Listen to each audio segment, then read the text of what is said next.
नमस्कार, मैं GRS news के लिए गिरीश सिकरवार। पश्चिम बंगाल में वो सुदीन अधिकारी जिसके विषय में प्रधानमंत्री नरेंद्र मोदी ने खुद कट मनी वाला कहा था और ये तक दावा किया था कि वो ऑनलाइन कैमरे पर कट मनी लेते हुए देखे गए हैं। वो ही और जिनके संबंध में देश के प्रधानमंत्री ने तमाम तरह के आरोप लगाए, वही शुभेंदु अधिकारी पश्चिम बंगाल के मुख्यमंत्री बन गए। वे शुभेंदु अधिकारी जिन्होंने चुनाव जीतने के बाद साफ कहा कि उन्हें सिर्फ हिंदुओं ने वोट दिया है, इसलिए वो सिर्फ हिंदुओं के लिए काम करेंगे। निश्चित तौर पर ये एक ऐसा बयान है जिसको लेकर उनकी भूर आलोचना की ही जानी चाहिए।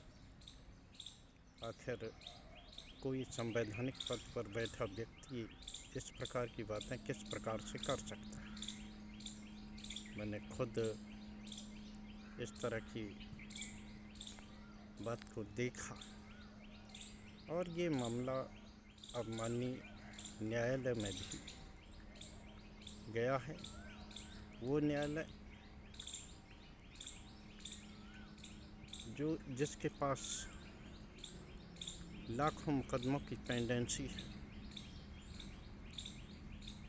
और वो अपने सुविधा के अनुसार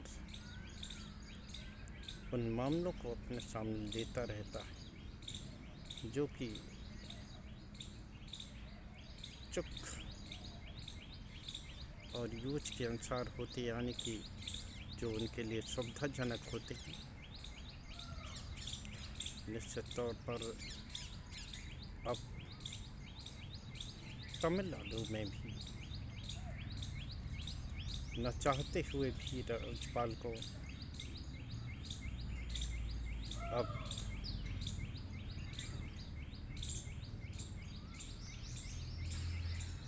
अभिनेता विजय उनकी पार्टी को सरकार गठन के लिए बुलाना पड़ा है, क्योंकि उन्हें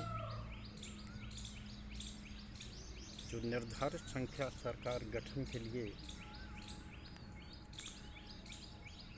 होनी चाहिए उस आंकड़े को उनने पार कर लिया। निश्चित तौर पर अब ये देखा जाना चाहिए कि क्या तमिलनाडु में राज्यपाल उसी तरह का खेल करेंगे जिस प्रकार का खेल उनके पूर्ववर्ती राज्यपाल एन रवि ने किया था, जो इस समय पश्चिम बंगाल के मुख्यमंत्री हैं। उन्होंने सदन द्वारा पारित 10 विधेयकों को लंबे समय तक रोका और जब सुप्रीम कोर्ट की फटकार लगी और सुप्रीम कोर्ट ने बिना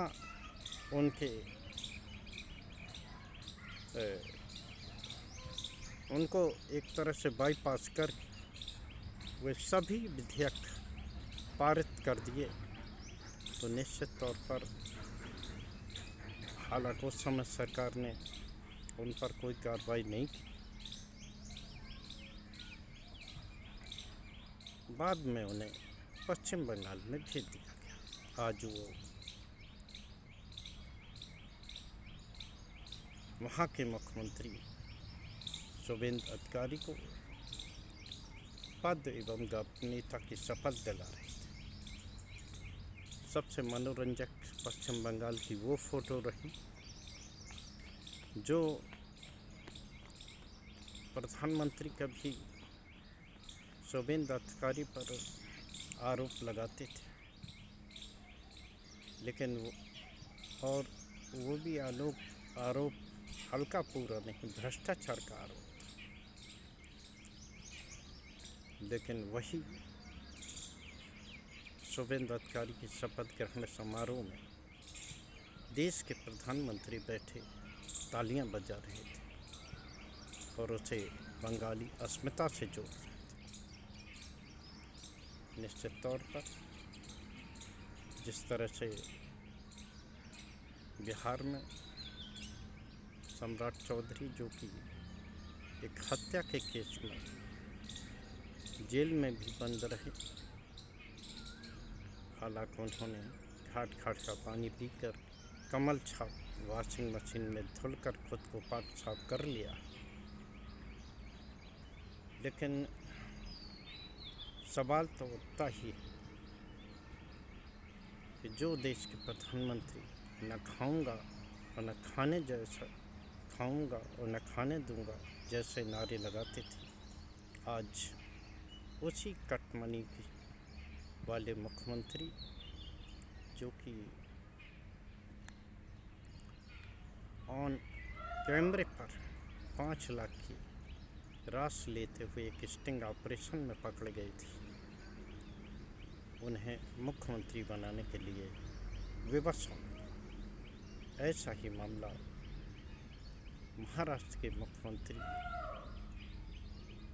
देवेंद्र फडणवीस और उप मुख्यमंत्री रहे अजीत पवार के विषय में भी कहा जाता था,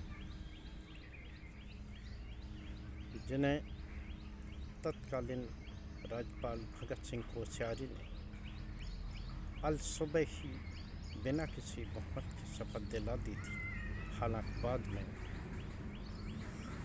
उन्हें इस्तीफा देना पड़ा और वो अजीत पवार, जिन्हें मुख्यमंत्री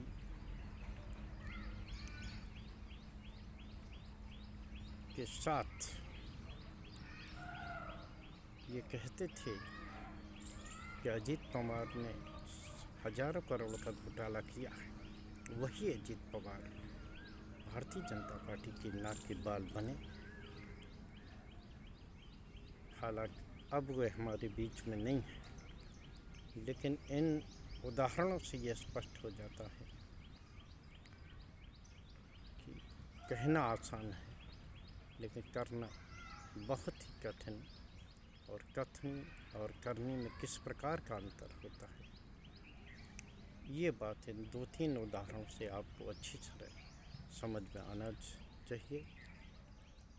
तमिलनाडु में भी शीघ्र ही नई सरकार बनेगी और आशा है कि वो जन इच्छाओं पर खरी भी उतरेगी। आज के ब्लॉग में बस इतना। जय हिंद, जय भारत। कल फिर किसी नए मुद्दे पर आपके साथ जुड़ने की कोशिश करूँगा। जय हिंद।